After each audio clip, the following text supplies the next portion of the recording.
Hey everyone, now that the DLC has been out for over a week, I'd like to talk about what has undoubtedly become the most controversial feature in the game, and quite often the reason why the game has had mixed reviews at the very start of its release, in order to hopefully lift up some fair criticism to discuss a healthier future for all future FromSoft games. And in case this video has reached you, dear viewer, I'd like you to hear me out and let me know if you agree with any of what I will attempt to explain in this video.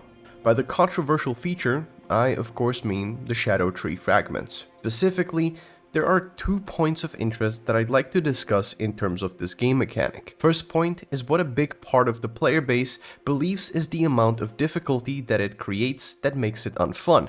And second point, which will be the major point of discussion in this video, is how they're obtained. First, let's quickly address the first point, as I believe that this has already been debunked by many people before me and is overall quite easy to explain. At the very start of the DLC's release, a lot of concern has been raised about the zone's difficulty as a whole. Bosses and enemies were quote-unquote two-tapping every player due to their lack of knowledge about the Scadutree Fragments, which is essentially the one and only progression system in the DLC. Once the feature has been further explained and figured out by even the casual players, concerns about the system still did not cease, as a lot of players still believed that it is too annoying to deal with. Running in with an overleveled character, fully upgraded weapons, and the best gear from the base game still did not stop them from getting stomped by every boss in the DLC. This might feel weird at first, but in my opinion is actually way smarter than some would agree. First, in order to access the DLC,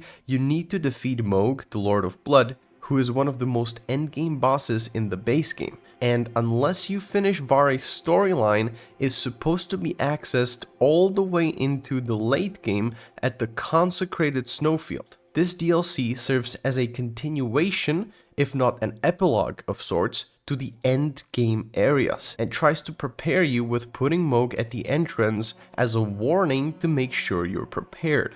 Just by this logic, you shouldn't expect this end game DLC to be a cakewalk, but instead an extra challenge for those who are seeking more of the late game before becoming Elden Lord. Second, the Scadutree Fragments can sometimes realistically be the only incentives for high-level players to explore the DLC. Not everyone wants to run around and try all the new weapons and all the new spells and incantations from the new update, but wants to simply try and beat the new content with a fully upgraded base game build that they've been preparing days, if not months ahead of the release. Just like with Margot when Elden Ring came out back in 2022 and received a lot of complaints about being impossible by newer players, the entire idea is for you to backtrack and acquire better gear to be better prepared for the fight in the future.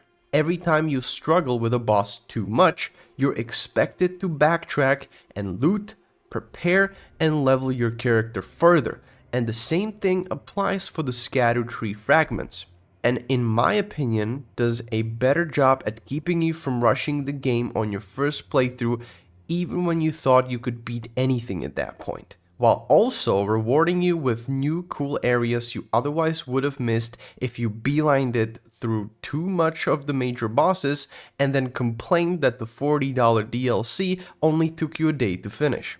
And as a cherry on top, if you do indeed collect most of the fragments throughout your run, you're not only rewarded for resisting getting one-shot quote-unquote, but also having more damage than you could ever have in the base game. It's almost a win-win situation. Before I move on to the next point, when scrolling through a few videos on my YouTube recommended yesterday, I saw a very cool comment in regards to this situation in one of the Elden Ring videos that I watched, which I unfortunately forgot to take a screenshot of, but their explanation felt like the proper view that everyone should have on the DLC's difficulty. Mohg being put in front of the DLC's entrance does not mean that you are prepared to finish the DLC if you beat him. It only means that you are prepared enough to start the DLC. Now to the second point of discussion, and that is the way you acquire them. For that, I want to retrospectively look back at the base game's progression systems, more specifically the Golden Seeds and Sacred Tears. Both of these upgrades serve to upgrade your flask in one way or another, and are considered almost not required by the game itself, but players do obtain at least a majority of them, as better and more flasks helps you collect more of your mistakes throughout every encounter. The Scadutree Fragments work almost identical to both the seeds and the tier upgrades, but with a few small distinctions. First, one thing that the flask upgrades do absolutely better is how you go about obtaining them. It might take you a bit on your first playthrough to figure out what to look for, but once you do, you know exactly how to seek out more of them. If you want more golden seeds, you look for small, glowing Erdtree saplings that clearly indicate a location of at least one of those seeds.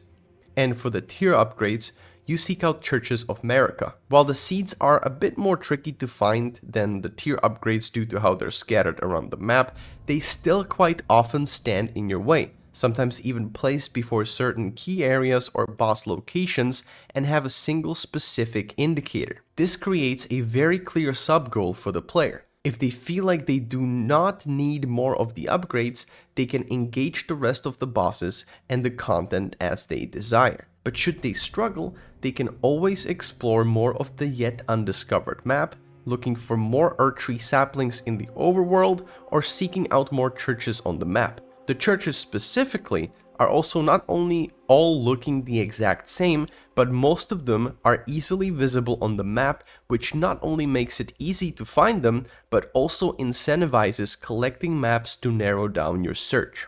With the Scadutree Fragments, this search feels a lot more obscure and can no doubt make it frustrating for some players. With these fragments, players are not only highly incentivized to collect as many of them as they can to make the fights much less difficult, but their sources are also quite varied. They drop from America statues, Michaelis crosses, pod-wielding shadows, random corpses, sometimes even randomly scattered in caves in the middle of nowhere. I personally did not even know that the hippos located in the overworld drop some of the fragments too, at least when I was playing the DLC through for the first time.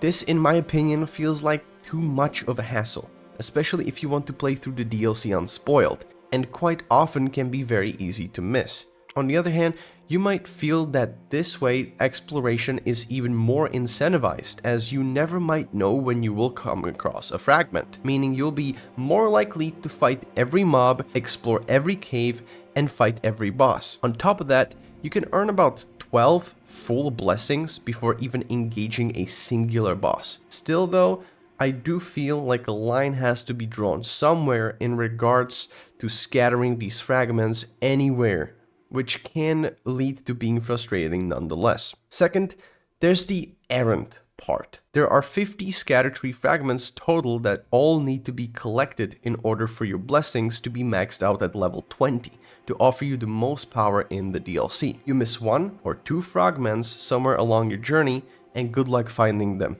Not only that, but I do feel like when it comes to collecting progression items around the map, there can only be so much of them until it becomes a bit too much, making you run laps around the game's multiple locations in order to obtain every one of these before actually engaging with the content. Now, of course, this is mostly speaking from laziness, but also the replayability side of things. And I do admit that when it does come to the first experience, extra progression and things to do is always fun if it increases your power. But from the replayability point of view, it really does become a bit too much sometimes. Quite a lot of the times, if you want to play a new playthrough to try a new build or something, it can be hours of running around the map collecting golden seeds, sacred tears, smithing stones, somber smithing stones, minor bell bearings, smithing somber bell bearings. If you want to use summons, you can also collect ghost glovewort and great glovewort, and now with the DLC, Scadutree Fragments and Ash Blessings. In the grand scheme of things, you could argue that it doesn't really matter, as if you know what you're doing, you'll be prepared to fight the fire giant before like 2 hours even hit on your counter, which is already most of the game unlocked then and there. And maybe it just feels a little different and more frustrating due to the really smooth openness of the world of Elden Ring as well as its DLC, because the game, let's be honest, is big. And I'm a huge fan of that. It allows you to progress to almost any area without killing a single boss or at least a very few of them. And in Dark Souls, it might just be because it's more organic in the sense that because the games are more linear in design, where you simply cannot unlock your flask upgrades past a certain point unless you do kill the next boss, it might just feel a little better. So technically, while it does take a long time to collect all these checklist items, we do have to keep in mind that originally these items were mostly designed to be collected as the player progresses through each area one by one, not by running around with an interactive map on the second monitor. So this is definitely a more nuanced point of discussion, but honestly, this is my only real criticism surrounding the fragment upgrades. Otherwise, this system actually does way more to make your DLC experience pleasant than some would like to admit. So what do you think? Do you agree with my points? Let me know down in the comments if you do agree, or even if you don't. And do you think that reintroducing this Scadutree Fragment system in future FromSoft games would be a good idea? Anyway, I'll see you in the next video. Bye.